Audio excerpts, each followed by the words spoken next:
Hi, everybody. I'm Megan Smolen. I'm here to chat with you about how to build a thriving and interactive podcast community. And I'm so excited to be chatting with you today. I hope by the end of this, you are so confident in knowing, is a podcast community right for you? Is this something that will provide value back into your business? We will be talking about the what, why, and how to go about doing this. So this will give you confidence in knowing, is this wasting your time, or is this something you should absolutely pursue or continue to pursue if you've already started your community? So with that, let's just get started with the first and foremost question. What the heck is a community? What is it? There are so many different definitions out there. And while there isn't exactly one right definition, I will first talk to you about what a lot of brands are talking about when they say their community, which is a myth. So what are the myths with it first? A myth of what your community is, we have 25,000 email subscribers, but on their website or their, anything that they're displaying marketing, it says 25,000 community members. Your email subscribers are not your community members. You know what else isn't your community members? The amount of followers that you have on social media, on any social media presence. It's great to have eyeballs to something, but it doesn't necessarily mean it's your community. Your podcast listeners, you have an audience. This is an audience of people that are listening to you. Is it a community? No.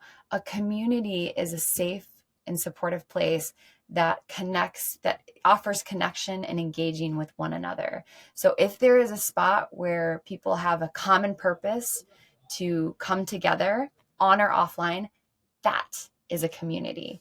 So I just want to get that clear as far as what a community is, because you may or may not be at the forefront of having your community. It's great to have an email list. It's great to have followers on social media. It's great to have podcast listeners. This is just the beginning of getting people into becoming community members, and it's awesome. So it's not a bad thing.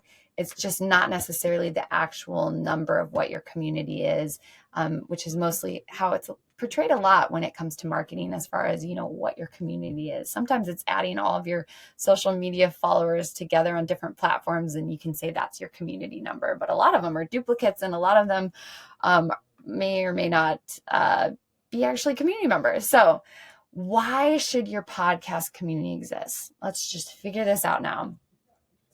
Your gut might be telling you why, and that's a good start. The second thing is figuring it out by asking around. If you have followers or audience listeners within social media, within your podcast, or that email list that we talked about, ask them what kind of community is right for them. I will tell you right now, they will tell you. You won't have everybody responding as far as what kind of community it is. You have to be very thoughtful in the way that you're asking the questions as well, as far as the types of community that should exist for them.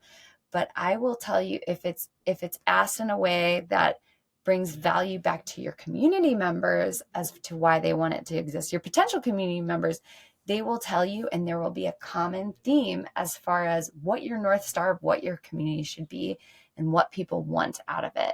And asking is the first thing as far as giving you confidence as far as how to build it. Second is also getting a competitive analysis around other brands. What other brands are doing something like you might be doing? Does a community like this exist? Or is there a need for this that could make you stand out in a way that gives value to people coming to become community members? Is there a bigger why? Your community could be about something that obviously aligns with your brand, but it could be a bigger purpose and a bigger reason for people to come together.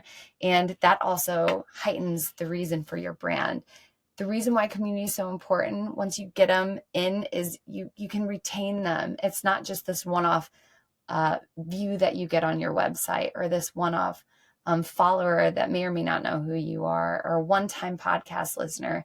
Your community could be something more where you're retaining members to connect and engage with one another behind your brand. And that's what's the beautiful thing about why your podcast community could exist, and asking around, also asking experts within your field, why do you think that a community should exist for somebody like them, or people that they think, what are their guts?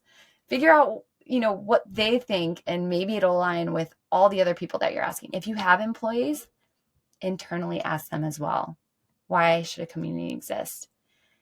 I'm telling you, the answers you'll see will be probably in one direction that will point you to the right way of building your community.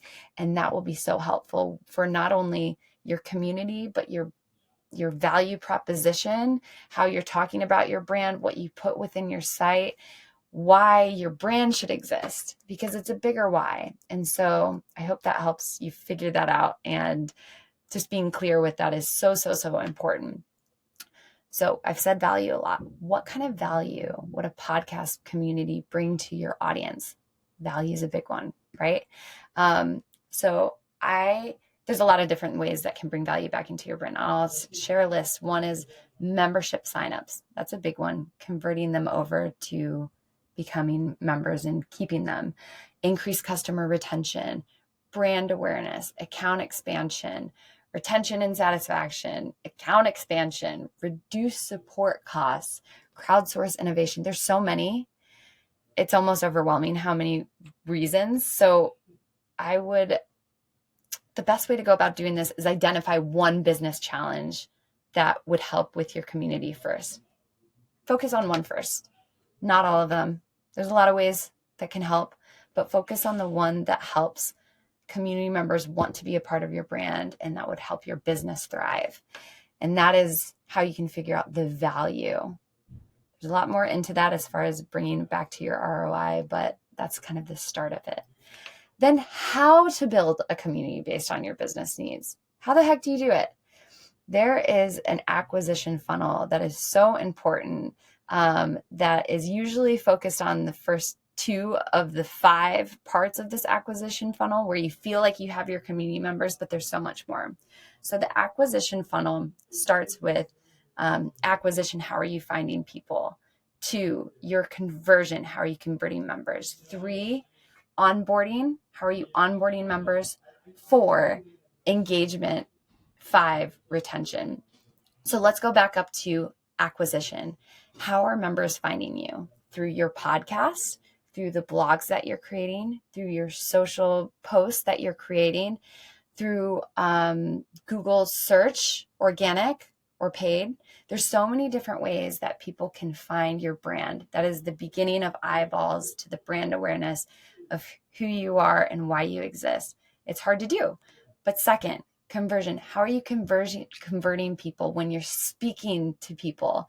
How can they find you? When you're doing a podcast, is it within the notes where people can click to hear more? Are you talking about it at the end of your podcast? Are you converting them in a way where you said all this stuff, does it make sense to end it in a way that they can find you? Is it within your blog at the bottom, in the middle, at the top of clicking people to convert to, sign up? Is it a pop-up login module where you can read some information, but you've got to log in to see more? There's so many ways to convert people or, visitors into members, but you've got to convert people into becoming members. But that's just the beginning. This is usually when people celebrate. Like, we have, 2 registrations today. We have 100 registrations. We have 1,000 registrations. This is our community. Let's keep focusing on getting more. When you go about doing it that way, you forget that these are people and they need to know what to do. And so there's this onboarding part of it. Who are the types of people that are coming to your page? Can they be segmented in a way that retains them in a way that's might be different? There might be experts and there might be newbies to your community. They all might be the same type of community members, where the onboarding is pretty simple, but the onboarding tells you what you do when you get there. So members can confidently know, I signed up and this is what I do to be a part of the community immediately. This is how I can be awesome, is really the onboarding of it. And then engagement and retention they're not one and the same, but they're so important, because when you engage with one another, when you find a way to connect with one another, those are all different programs to make sure that they are connecting over, a live podcast event where at the end of it, you can really, talk to one another, or you have a place where you're onboarded where, you can meet these people that attended the same event, where you can connect, or, you can engage with one another that has a question on a certain platform. There are so many online platforms that aren't your typical social media sites where you can bring people together. You can control your own algorithm as far as what people see, but you can allow members to connect and engage with one another, whether it's forums or mentorships or whatever. But that all depends back to the why. Why should the community exist? Why do people want to be there? And then if it's offline, same thing. How are they interacting and engaging offline to sustain their excitement about being a part of your brand? And more importantly, being a part of, this community together. And that is how you retain people, which is retention is the last one. How can you report as far as, your churn is less this year because people actually know what they're doing when they are a part of your community. People want to stay. They don't just register. They're not converted and then they leave. That's a really, really easy way to lose people, but retaining members is so, so important. So there's specific programs that can be set up to really help you up to success.